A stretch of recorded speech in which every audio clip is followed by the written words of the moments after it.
Welcome to Sightings. I'm Tim White. Now, Sightings goes inside Iran and uncovers the truth about a mass UFO encounter in 1976. You will hear from an Imperial Iranian Air Force general, a pilot, and an air traffic controller who have remained silent for more than 15 years. And you will actually see those people play themselves in a unique documentary.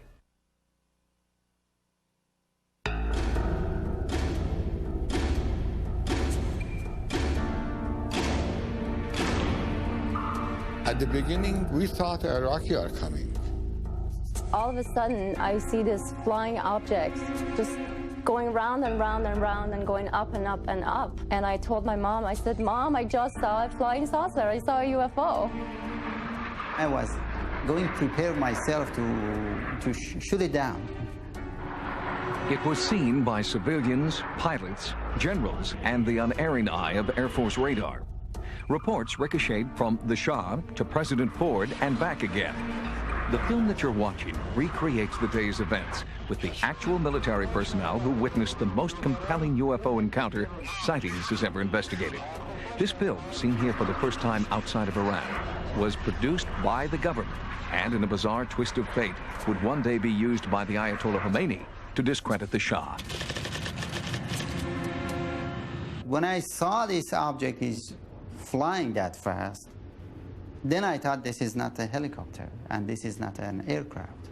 By that time I said, oh, should be some kind of UFO. Radar readings taken inside the control tower at Mirabad Air Force Base indicated the object was at least as large as a Boeing 707 tanker. The situation was serious. Brigadier General Nader Yousefi, base operations commander and the number 3 man in the Iranian Air Force, was notified immediately. So I picked up the phone and it was a base commander. He wanted me to know they're going to have the airplanes to take off from his base for the scrambled mission. General Yousefi authorized an immediate scramble mission. An Iranian Air Force F-4 Phantom jet fighter was ordered to engage the UFO and determine what it was. The F-4 approached Mach 1 in its pursuit of the UFO. At an altitude of 23,000 feet, the lead pilot reported in that he clearly saw a brilliant object 75 miles ahead of him.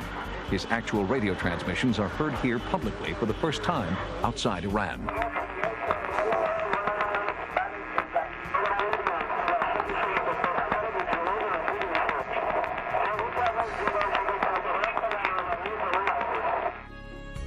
The F-4 was closing fast, but when the pilot got within 10 miles of the UFO, all onboard instruments failed. The F-4 retreated and then came in for a second pass. Again, the instruments failed.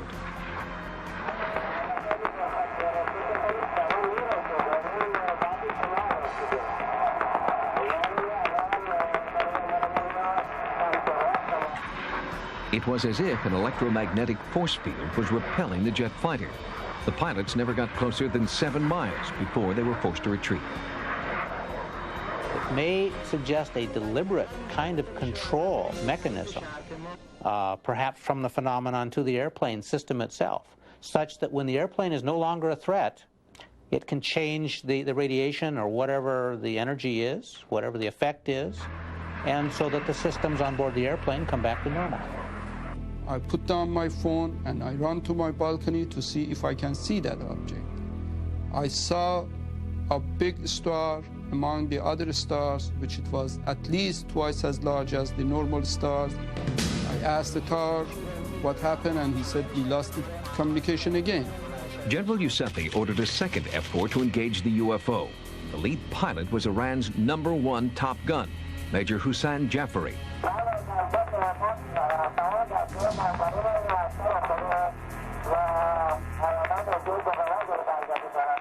It was around 12 miles. We lost communication, and I heard nothing from the pilots. So I was so scared what's going to happen and what happened to the pilots. When the F-4 retreated, communication was inexplicably restored. So I asked from the tower controller to tell them to continue their mission and see if they can get more information from the flying object. Then Major Joffrey nervously reported that a smaller UFO had emerged from the larger one and was trying to engage him. And it was coming toward them. They tried to shoot him down.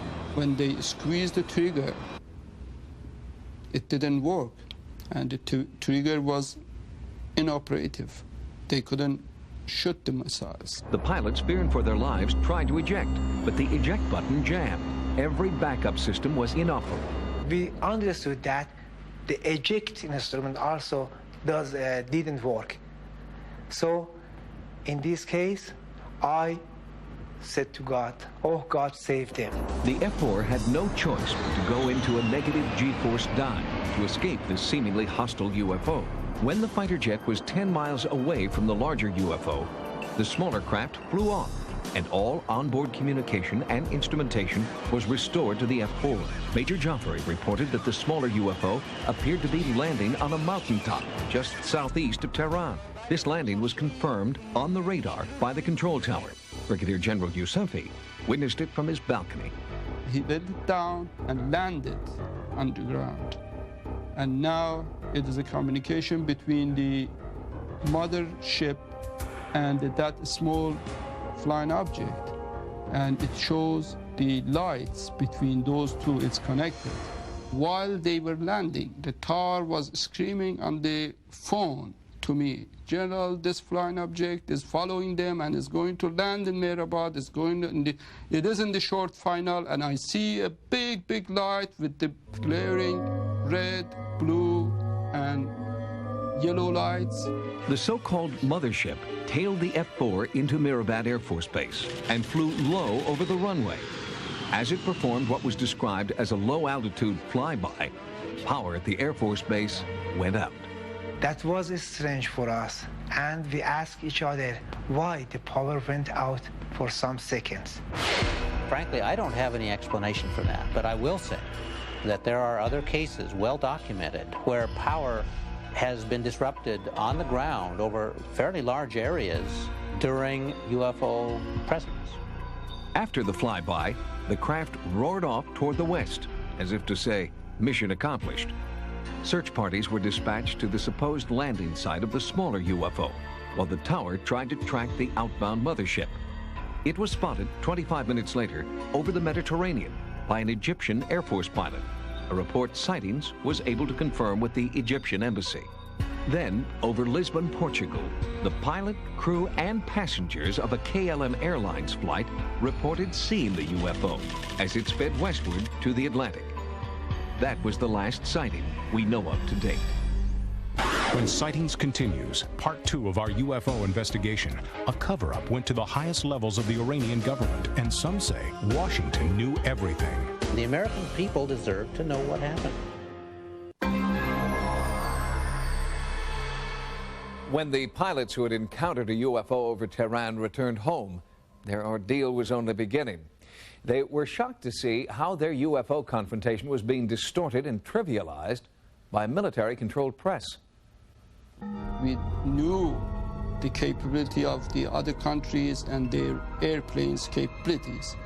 It could be a spy airplane. I really have no idea, but maybe from some other world. The day after the otherworldly encounter over Tehran, it was front-page news in both the Farsi and English-speaking newspapers throughout Iran. At the same time, Iranian and U.S. officials were meeting behind closed doors. This particular case is interesting from another standpoint, and that is the involvement of the American government. General Sabahat, now in exile in California, was the vice commander of the 2nd Tactical Fighter Base.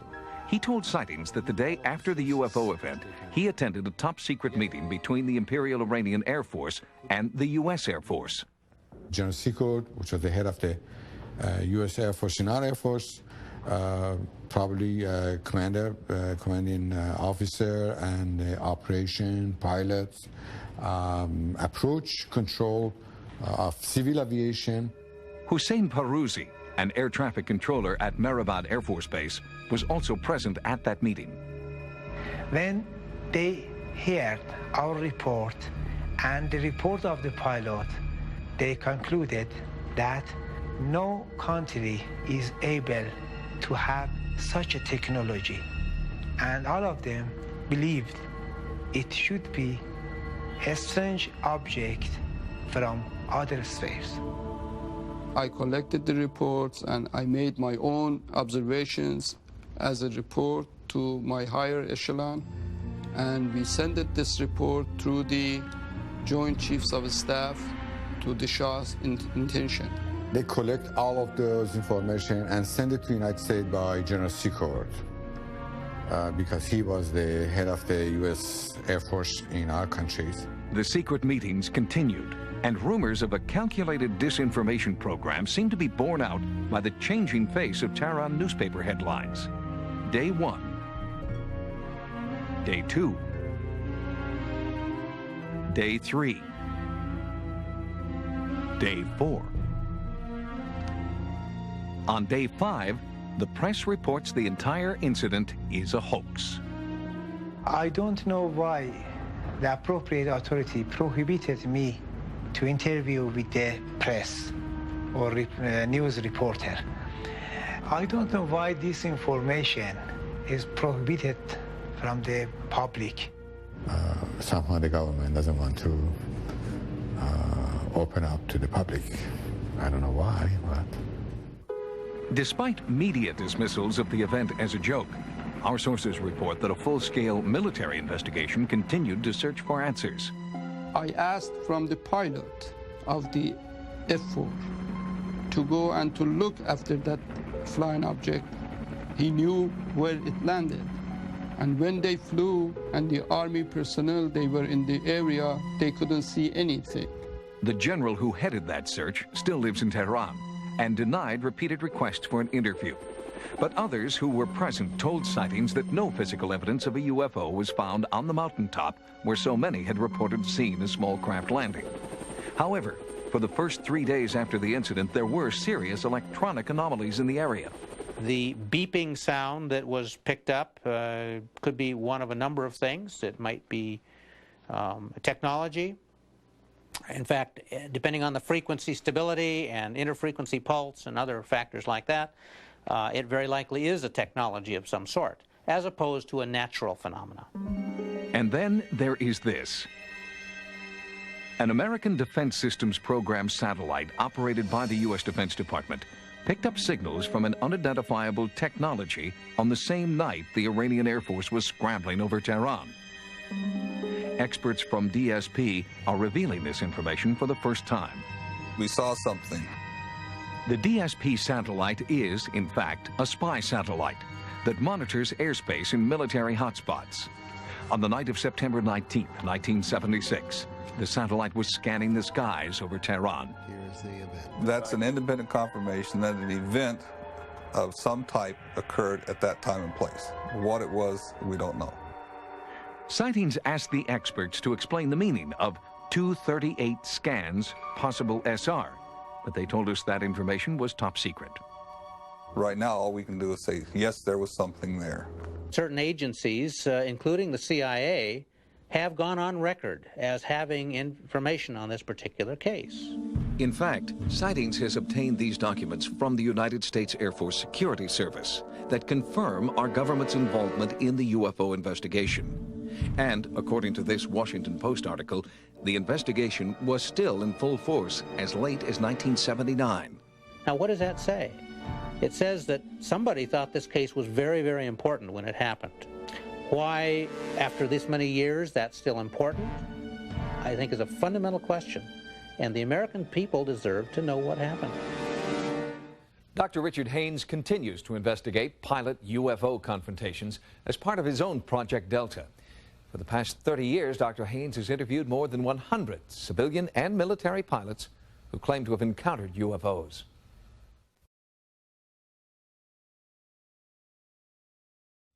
Sightings recently reported on a 1976 confrontation between the Iranian military and a UFO. Well, since that report, 2 new witnesses have come forward to describe their roles in the historic event.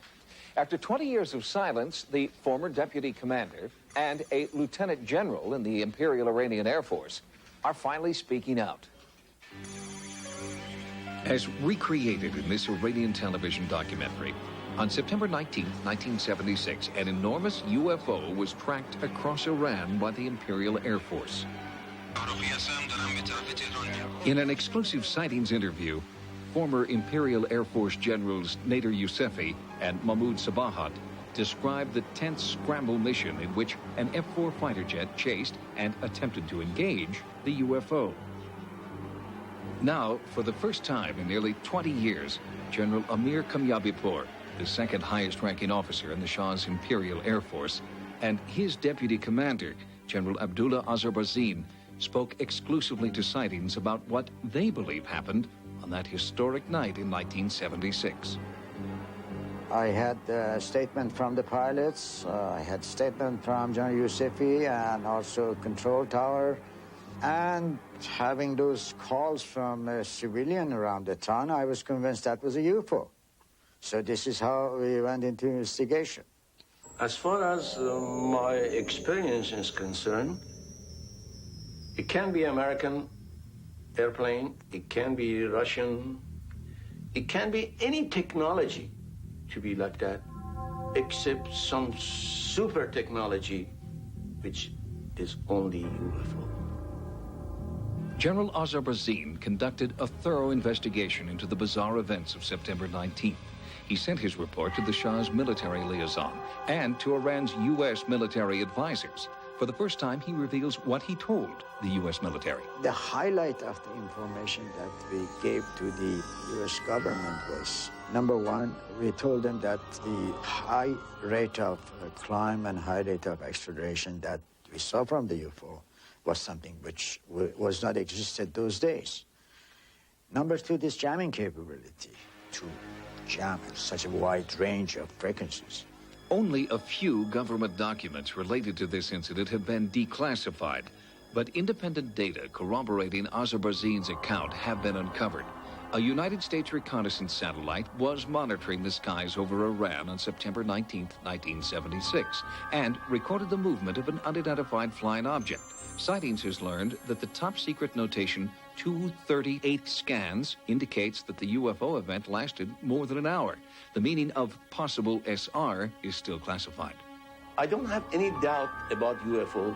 UFO exists, and they're trying to find some way to get contact with our world. That is my feeling, and I am positive. Important information about the Iranian UFO incident may be found in military files in Tehran. But since the ouster of the Shah, the military personnel in this report have been stripped of any privileges or access they were entitled to in Imperial Iran. Until further notice, the door to this case is closed.